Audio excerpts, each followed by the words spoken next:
Start हो गया। Dear students, online class में आपका वेलकम है। आज chapter 1 subject civics, topic name है सामाजिक विभाजन में जाति, धर्म और लिंग विभेद के स्वरूप। इसके बारे में आपको विस्तार से जानकारी देना है। सामाजिक विभाजन के 3 अभिव्यक्तियों में जाति की अवधारणा अति महत्वपूर्ण है। ये तो आपको पहले बतलाया जा चुका है कि भारतीय समाज में जाति एक बहुत जटिल समस्या है। राजनीति में इसके सकारात्मक और नकारात्मक दोनों पहलू की महत्ता है। इसका सकारात्मक महत्व भी है और नकारात्मक भी है। जाति व्यवस्था राजनीति में कई तरह की भूमिका निभाती है। एक तरफ राजनीति में जातीय विभिन्नताएं और असमानताएं वंचित और कमजोर समुदाय के लिए अपनी बातों को आगे बढ़ाने और सत्ता में हिस्सेदारी मांगने की गुंजाइश पैदा करती है। इस अर्थ में जातिगत राजनीति ने दलित और पिछड़ी जातियों के लोगों को सत्ता के मंजिल तक पहुंचाया है और बेहतर तरीके से सरकार में अपनी भागीदारी निभाती है। तो दूसरी ओर सिर्फ जाति पर जोर देना समाज के लिए, प्रजातंत्र के लिए और देश के लिए नुकसानदायक साबित हो सकता है। जैसा कि कई मौक़ों पर जातिगत समस्याओं के कारण, जातिक विभिन्नताओं के कारण बहुत बार संघर्ष का रूप धारण कर लिया है।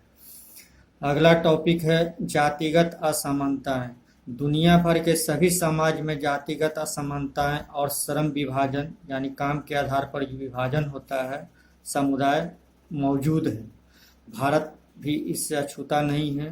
प्राचीन काल से लेकर श्रम विभाजन, सामाजिक असमानताएं, जातिगत विभिन्नताएं भारत में मौजूद रहा है। भारत की तरह दूसरे देशों में भी पेशा का आधार वंशागत है, यानी वंश के आधार पर पेशा आधारित प्राचीन काल से चला आ रहा है। एक पीढ़ी दूसरी पीढ़ी को अडॉप्ट करती चली आ रही है। पेशे पर आधारित समुदाय व्यवस्था ही जाति कहलाती है। जैसे बढ़ई का बेटा बड़ा होने पर वह बढ़ईगिरी ही कर सकता था, उसी तरह लोहार का बेटा बड़ा होने पर लोहारगिरी ही करता था। यह वर्ण व्यवस्था श्रम विभाजन पर आधारित थी। यह व्यवस्था जब अस्थायी हो जाता है तो श्रम विभाजन का अतिवादी रूप कहलाता है। इसे हम जाति के नाम से पुकारने लगते हैं। यह एक खास अर्थ में समाज में दूसरे समुदाय से अलग हो जाता है। इस प्रकार के वंशानुगत पेशा पर आधारित समुदाय, जिसे हम जाति कहते हैं, की स्वीकृति रीति रिवाज में भी हो जाती है। इसकी पहचान एक अलग समुदाय के रूप में होता है और इस समुदाय के सभी व्यक्तियों की एक मिलती जुलती पेशा होती है और आपस में एक दूसरे के योग पेशा से जुड़े होते हैं, एक पेशा से संबंध अपना रखते हैं। अपने बेटे बेटियों की शादी भी उसी समुदाय में करते हैं। खान पान बहुत हद तक उनका प्रभावित होता है।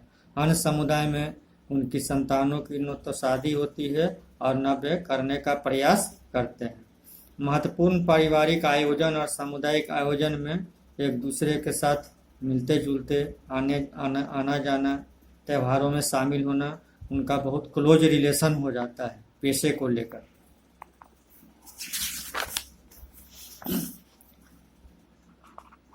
कहीं कहीं भी ऐसा देखा गया है कि अगर एक समुदाय के बेटा या बेटी दूसरे समुदाय का बेटे या बेटी से शादी कर लेता था तो उसे जाति से काट दिया जाता था, यानी समुदाय से बाहर निकलकर शादी करना जाति से वंचित कर दिया जाता था।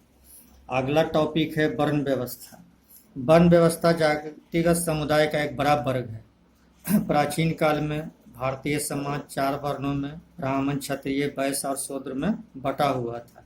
इस वर्ग में कई जातियां समाहित हैं।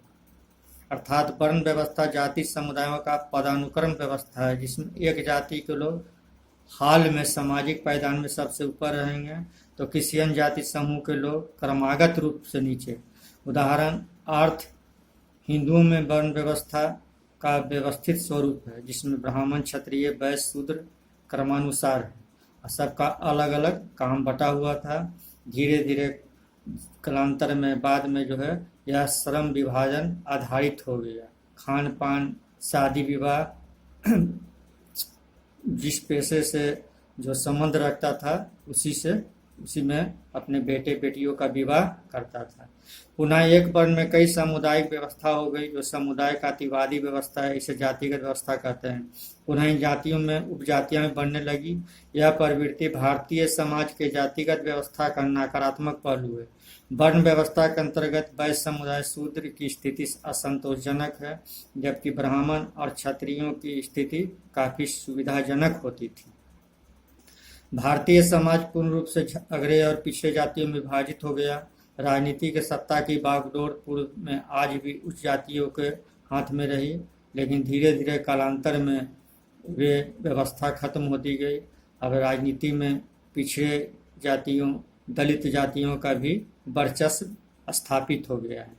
भारतीय समाज में बहुत सारी विषमताएं थी, बहुत सारा भेदभाव था, छुआछूत था, इसे भी जो है ख़त्म किया गया। परंतु पिछले शताब्दी के बाद भारतीय राजनीति का स्वरूप बदला और धीरे धीरे दलित जातियों में जागृति आई। बहुत सारे दलित जातियों से बिलोंग करने वाले, संबंध रखने वाले या समाज सुधारक पैदा हुए, जिन्होंने इस जातिगत असमानताओं, छुआछूत के भेद के खिलाफ आवाज़ उठाया और इसे संविधान बनने के बाद, आज़ादी के बाद छुआछूत को जो है एक तरह से गैरकानूनी माना गया। बहुत सारे समाज सुधारक जैसे में ज्योतिबा फुले, महात्मा गांधी, डॉक्टर भीमराव अम्बेडकर, पेरियार, रामास्वामी नैयर जैसे समाज सुधारक जातिगत भेदभाव से मुक्त समाज की व्यवस्था बनाने की बात की और इसमें बहुत हद तक उन्हें सफलता भी मिली। इन महापुरुषों के प्रयास एवं पिछड़े दलितों तथा वंचित समुदाय में जागृति के परिणाम स्वरूप आधुनिक भारत में जाति के संरचना और जाति व्यवस्था में भारी बदलाव हुआ है। सामाजिक आर्थिक परिवर्तन में भी जाति व्यवस्था को ढाने की कोशिश की अहम भूमिका निभाई है और इस तरह जो है जाति व्यवस्था जो बहुत जटिल थी उसे समाप्त कर समाज के दबे कुचले पिछड़े दलितों के विकास के लिए काफ़ी प्रयास किया गया। आज़ादी के बाद संविधान जब बना, संविधान में ऐसे लोगों के लिए जो समाज से कटे हुए थे, दबे कुचले थे, पिछड़े थे, दलित थे, उनके लिए संविधान में आरक्षण की व्यवस्था की गई। सरकारी नौकरियों में उनके पढ़ाई लिखाई की स्थिति को बढ़ाने के लिए साक्षरता दर, शिक्षा में वृद्धि, पेशा चुनने की आज़ादी, शहरीकरण का दायरा बढ़ा। इस तरह जाति व्यवस्था जो जटिल थी धीरे धीरे कमज़ोर पड़ने लगा। आज वैसी स्थिति नहीं है जैसे पहले थी। गांव में भी जाति व्यवस्था के पुराने स्वरूप तथा वन व्यवस्था पर टिकी मानसिकता में बदलाव आ रहा है। अब लोग जो है जाति व्यवस्था की जो जटिलता थी उससे काफ़ी आगे बढ़े हैं। आज आधुनिक युग में जाति व्यवस्था, जातियाँ तो है, लेकिन जातियाँ की जो जटिलता थी आज से सैकड़ों वर्ष पहले वो लगभग जो है समाप्त होती जा रही है, क्योंकि जैसे जैसे शहरीकरण होता जा रहा है, गांव से चलकर लोग अपने रोजी रोटी का तलाश में, अपने पैसे की तलाश में, अपनी पढ़ाई लिखाई के लिए, नौकरी प्राप्त करने के लिए शहर की ओर बढ़ रहे हैं। जातिगत समस्या की जटिलता धीरे धीरे समाप्त होती जा रही है और समाज में अंतर्जातीय एवं अंतरधार्मिक शादियाँ एक समुदाय से दूसरे समुदाय में हो रहा है। कहीं भी हम चले जाएं, सार्वजनिक स्थान, चाहे होटल हो, ट्रेन हो, बस हो, एक साथ सभी सफ़र करते हैं। विद्यालय है, महाविद्यालय है, कोचिंग संस्थान है, कौन किस जाति का है उससे कोई मतलब नहीं है। सभी एक नागरिक के रूप में, एक इंसान के रूप में एक दूसरे से मिलना जुलना रहता है। हमारे संविधान के 3 भाग में जातिगत भेदभाव का निषेध किया गया है, यानी इसको जातिगत जो छुआछूत भेदभाव था उसे अमान्य करार दिया गया है। संविधान में प्रत्येक नागरिक को स्वतंत्रता दी गई है कि अपना इच्छा अनुसार, अपनी योग्यता के अनुसार अपने पेशा का चयन कर सकता है। जो पहले पेशा जाति पर आधारित थी वो पूरी तरह समाप्त हो गया है। कोई व्यक्ति छुआछूत की भावना को बढ़ावा नहीं देगा। यदि ऐसा वो करता है तो वह दंड का भागी होगा, ऐसा संविधान में प्रावधान किया गया है। फिर भी भारत में जाति प्रथा का पूर्ण रूप में खात्मा नहीं हुआ है, उन्मूलन नहीं हो सका है। अधिकांश शादी विवाह लोग अपनी ही जाति में करते हैं और इसे ही उत्तम मानते हैं। स्पष्ट संवैधानिक प्रावधान के बावजूद हमारे समाज में अभी भी ना के बराबर लेकिन कुछ गांवों में ऐसी समस्या वर्धमान है जो छुआछूत को बढ़ावा देती है। सदियों से कुछ जातियां समूह लाभ कर रही है और अपने से निचले तबकों को दबाती रही है, लेकिन अब वो समय खत्म हो गया।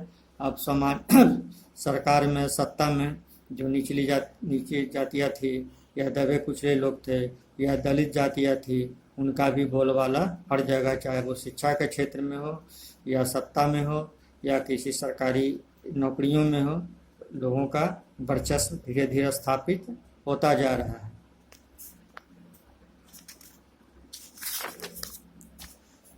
समाज दूसरे शब्दों में कहें तो यह अतिशयोक्ति नहीं होगी कि आर्थिक समानता का एक महत्वपूर्ण आधार जाति भी है।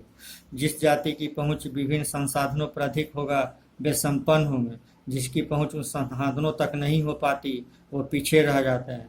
पुराने जमाने में अछूत या शूद्र जमीन पर अधिकार नहीं था। प्राचीन काल में दलित को शिक्षा पाने का अधिकार नहीं था, उन्हें जो है द्वितीय दर्जे का नागरिक के रूप में अधिकार था। यद्यपि आज जाति पर आधारित इस प्रकार की भावना को समाप्त कर दिया गया है और उसे गैर कानूनी घोषित कर दिया गया है। यहाँ तक कि दलितों के लिए, अनुसूचित जाति, अनुसूचित जनजाति के लिए संविधान निर्माताओं ने उनके लिए सरकारी नौकरियों, शिक्षा में आरक्षण का प्रावधान किया गया है ताकि वे समाज की मुख्यधारा में आ सकें, समाज की मुख्यधारा में शामिल हो सकें। परंतु सामाजिक संरचना में औसतन बदलाव तो हुआ ही है। जाति और आर्थिक स्थिति के पुरानी परिस्थितियां अभी पूरी तरह बरकरार नहीं हैं, बल्कि इसमें काफ़ी बदलाव हुआ है। जातीय सामाजिक संरचना तथा आर्थिक हैसियत के निर्धारण की कुछ विशेषताएं हैं, समाज में महत्वपूर्ण भूमिका निभाती है। इस संदर्भ में कुछ बिंदुओं पर गौर करना आवश्यक है। औसत आर्थिक हैसियत तथा संबंध है वर्ण व्यवस्था से गहरा है, अर्थात ऊंची जातियों की स्थिति सबसे अच्छी है, दलित और आदिवासियों की स्थिति बदतर है, पिछड़ी जातियों की स्थिति मध्यम दर्जा का है। लेकिन अब वैसी बात नहीं रह गई है।